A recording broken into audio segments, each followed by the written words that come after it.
List here, and I'm back. This is part 6 of our spring tour, but I also wanted to add this to our tomato time that we've had 3 videos prior to this. This would be video 4, kind of complicated on our timing and all that, but I want to show you how far we've gone with these tomatoes.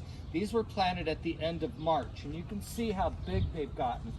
They're huge, and we planted these with the lasagna method.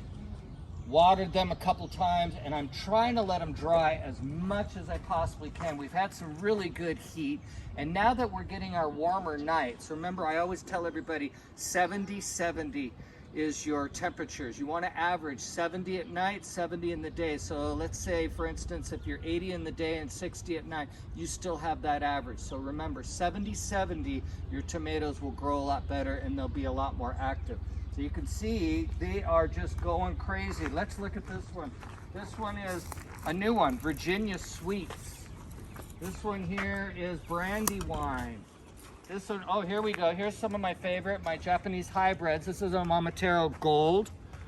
Over here, we have Bloody Butcher. So you can see I did some new ones here, and then I still have my old standbys, the Green Zebra, the Sun Gold Cherry, all of the Japanese hybrids.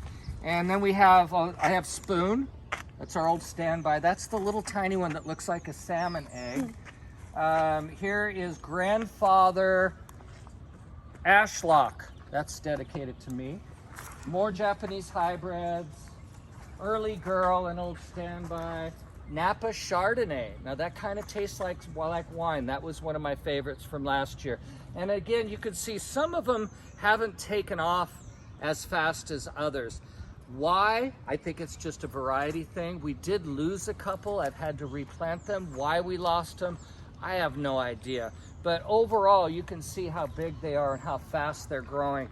The key to a good tomato, let them dry out. Do not water. Overwatering is going to create a beautiful green plant, but no tomatoes. If you don't water, it's going to stress out. You'll put more flowers. You'll get more production from your tomato. My objective when I'm growing tomato plants is to get as many as I possibly can. So I try to grow more plants that are prolific, that will give me a lot of tomatoes. My idea is to have a plant that's going to be full of tomatoes that I can give away and feed the world, right?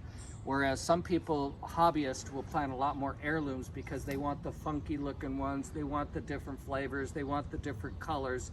But sometimes with the heirlooms, you don't get very many. Whereas hybrids, you're gonna get a lot more tomatoes. And that's why I really emphasize using like the Japanese hybrids are my favorite.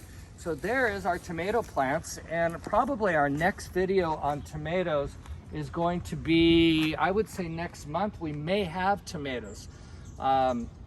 Maybe again, July, cross your fingers, I'll be back up at Lopez Canyon and we could do a tomato tasting. That's my objective. So that's part 6 for our tour, but it's also part 4 of our tomato time that we've been doing since back in March. So let's go on to the next part.